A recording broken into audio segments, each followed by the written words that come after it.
Bayangin deh, kamu atau perusahaan tempat di mana kamu bekerja itu punya program atau produk yang bagus banget. Tapi sayangnya nggak ada satupun orang di luar perusahaanmu yang mengetahui bahwa perusahaanmu punya program atau produk sebagus itu.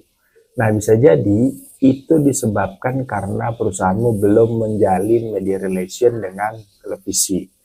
Makanya, tonton video ini sampai habis karena saya bakal share seberapa penting sih sebenarnya membangun relasi dengan televisi, kemudian bagaimana cara membangun hubungan media relation itu sendiri dengan televisi.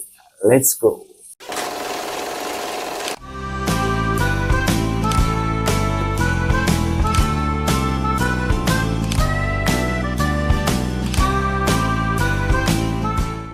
Selamat datang di program Medcom Talks, sebuah program di akun Mas Dosen Talk yang membahas berbagai isu seputar dunia komunikasi, media relation, dan lain sebagainya.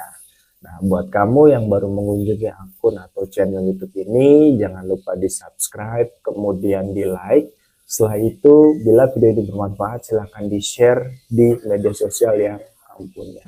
Di episode kali ini, saya bakalan bahas tentang bagaimana membangun hubungan atau menjalin media relation dengan media televisi.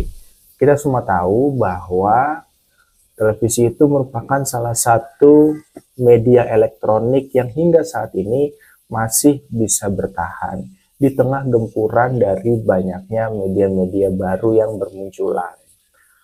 Kenapa sih media televisi bisa bertahan? Nah, salah satu faktornya adalah karena media televisi itu mampu menggabungkan antara audio dengan visual, sehingga karena keunikannya kemudian gayanya yang khas, maka meskipun sekarang sudah banyak sekali bermunculan media-media baru, media televisi tetap menjadi salah satu yang favorit dan diminati oleh audiens. Nah, saya punya data menarik yang saya ambil dari websitenya Komdigi. Jadi sebelum adanya proses transisi atau peralihan dari TV analog ke TV digital, itu jumlah pengguna atau audiens aktif televisi itu mencapai 59 juta orang di Indonesia ya. Kemudian setelah terjadi proses transisi, itu angkanya menurun sedikit tapi masih dalam jumlah yang sangat banyak, yaitu sebanyak 56 juta orang. Nah, artinya banyaknya jumlah ini tentu kita sebagai seorang PR atau sebagai seorang humas di perusahaan tidak bisa mengabaikan betapa pentingnya membangun hubungan atau media relation dengan televisi. Tapi sebelum saya bagikan bagaimana cara membangun hubungan media relation dengan TV, tentunya kita harus tahu dulu bagaimana jenis-jenis televisi, karakteristik televisi, dan seterusnya.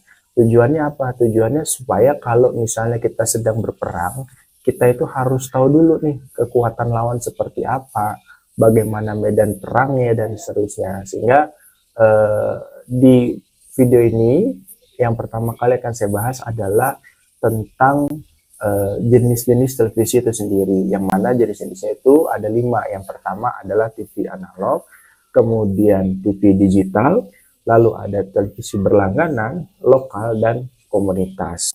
Dalam setiap proses produksinya, televisi itu harus sebuah program di televisi itu harus melalui 3 langkah atau 3 tahapan. Apa aja sih? Nah, yang pertama ada tahapan praproduksi, kemudian juga ada tahapan produksi, dan yang terakhir adalah pasca produksi. Nah, pada tahapan praproduksi ini, sebuah program itu berawal dari adanya ide kreatif. Jadi kalau di televisi itu ada yang namanya tim kreatif. Nah, tim kreatif inilah yang bertugas untuk mencari ide-ide terbaru, ide-ide yang sifatnya segar, yang mungkin belum pernah ada di channel stasiun TV yang lainnya. Nah, kemudian bermula dari ide tersebut, maka dibuatlah atau disusun menjadi sebuah skrip. Nah, proses ini menjadi penting karena kalau penulisan skrip ini tidak rapi, tidak bagus dan tidak mudah dipahami oleh publik, maka ide yang bagus itu tadi ya hanya akan menjadi ide besar saja, tidak akan pernah menjadi sebuah konten yang punya makna atau informasi yang baik. Setelah ide tadi diubah menjadi sebuah skrip, maka di tahapan berikutnya adalah konten atau program itu akan masuk ke dalam fase pembuatan storyboard. Nah, storyboard ini juga penting karena pada tahapan ini tim kreatif coba untuk mengilustrasikan apa ide yang dia punya, kemudian ide itu yang sudah dibuat di rumusan tadi, kemudian supaya lebih jelas lagi gambarannya. Nah, itu mereka akan buat ilustrasinya dan dia akan masukkan ke dalam storyboard. Nah, setelah dibuat storyboardnya, langkah berikutnya adalah penentuan lokus atau lokasinya. Misalnya, kalau kita mau buat program tentang bagaimana mencintai atau mengeksplorasi keindahan alam di Indonesia. Nah, maka tentu penentuan lokasinya adalah sejumlah tempat wisata yang mungkin belum banyak dikunjungi oleh para wisatawan. Jadi supaya ada nilai informatifnya plus ada nilai khususnya di situ, ada nilai keunikannya di situ. Nah, setelah lokasinya ditentukan, barulah masuk ke dalam fase perencanaan yang lainnya. Misalnya apa? Misalnya penentuan wardrobe-nya, propertinya, dan seterusnya. Nah, ini saya nggak akan bahas terlalu teknis ya, karena nanti akan menjadi kemana-mana. Nanti silahkan teman-teman tonton video saya yang lain yang secara spesifik akan membahas ini. Nah, setelah tahap praproduksi, maka kita akan masuk ke dalam tahapan produksi. Nah, pada tahapan produksi ini, ya banyak hal yang dilakukan, misalnya pengambilan gambar, audio, kemudian dicek lagi apakah sudah oke, dan seterusnya. Nah, baru masuk ke dalam tahap editing. Nah, tahap editing, kemudian bila memang sudah dinilai baik, dinilai sudah bagus, maka baru dilakukan proses tayang.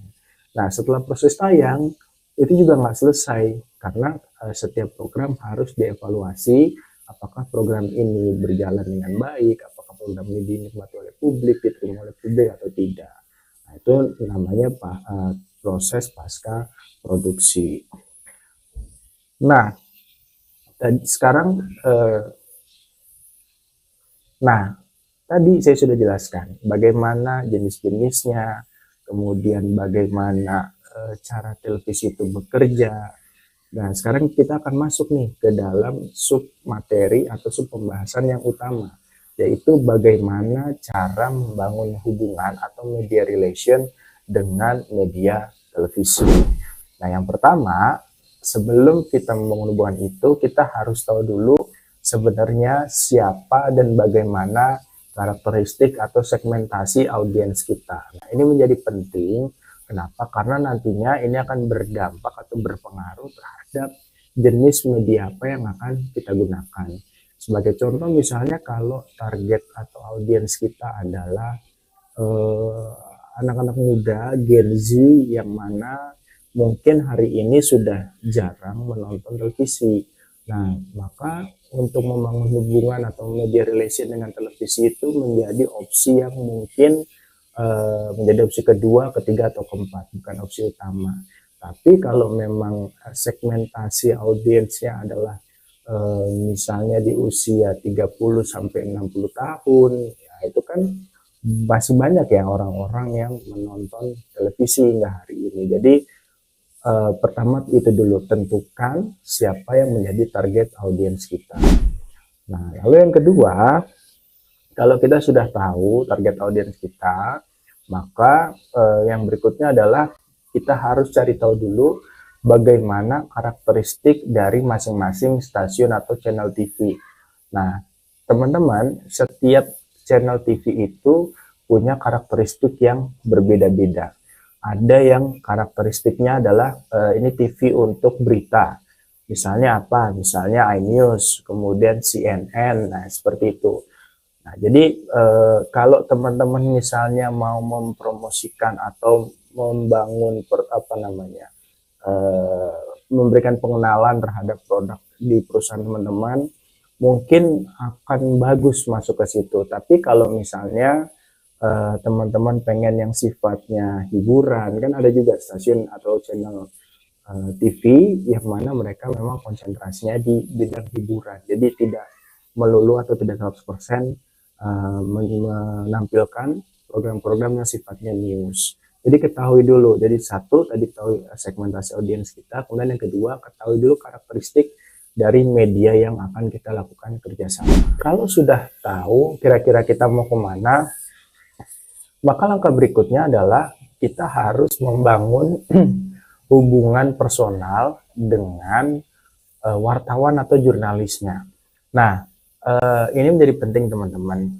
Jadi saya ketika memberikan kelas gitu ya, memberikan materi di kelas, itu saya selalu bilang bahwa kita sebagai seorang PR itu harus bisa mengubah press relation menjadi media relation. Apa sih bedanya press relation dan media relation? Kalau press relation ini lebih merujuk kepada individu per individu, misalnya antara humas dengan jurnalis atau wartawannya. Ini menjadi penting teman-teman. Kenapa? Karena kalau kita bisa membangun hubungan secara personal, maka kita punya dalam tanda kutip ya kedekatan dengan wartawan itu sendiri. Nah, kalau sudah terbangun kedekatan, maka proses-proses kedepannya akan menjadi lebih mudah gitu. Jadi bangun hubungan secara personal dulu dengan setiap wartawan, terutama dengan wartawan televisi yang mana medianya ini akan kita bangun engagementnya ya. Jadi itu penting.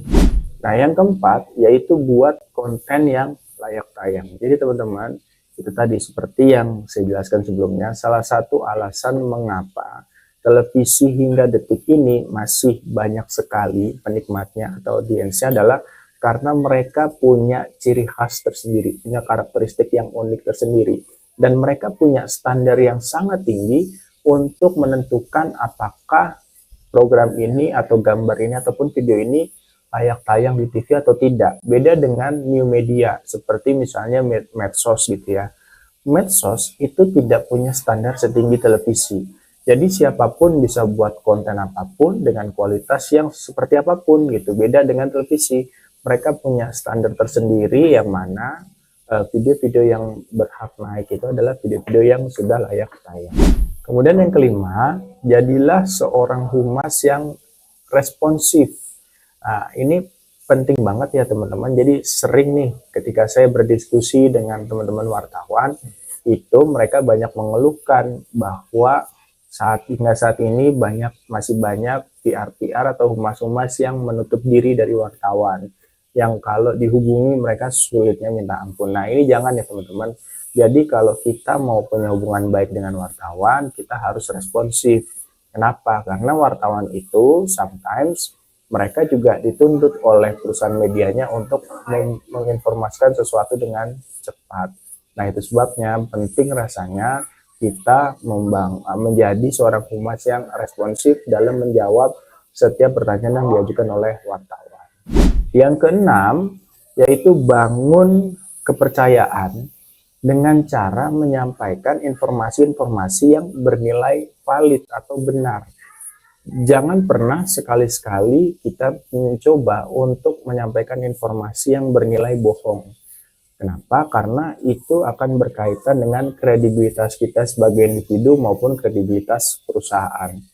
Sekali saja misalnya kita menyampaikan informasi yang tidak benar, maka itu akan berimplikasi negatif terhadap citra perusahaan. Jadi saya selalu pesan ke mahasiswa, ketika Anda menjadi seorang PR, sampaikanlah apa adanya. Ya tentunya definisi apa adanya di sini adalah dengan jujur, tapi setelah melalui berbagai proses filtrasi yang baik. Jadi apa yang perlu disampaikan dan apa yang tidak perlu disampaikan. Tapi tetap nilainya harus jujur. Dan yang terakhir atau yang ketujuh yaitu jalin hubungan itu secara berkesinambungan. Artinya jangan hanya pada saat kita memerlukan keberadaannya para wartawan barulah kita bangun hubungan itu jangan.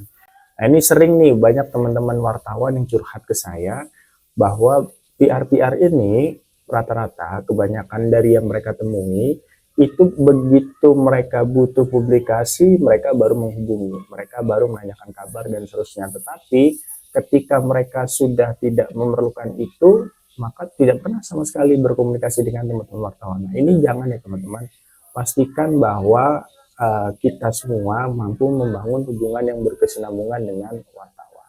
Nah, itu tadi video dari saya atau tips dari saya tentang seberapa penting membangun media relation dengan televisi, kemudian bagaimana cara membangunnya. Nah, sekarang buat kamu yang punya pertanyaan atau kritik, saran, maupun komentar apapun, silahkan kamu tulis di kolom komentar. Saya pamit undur diri dulu. Bye.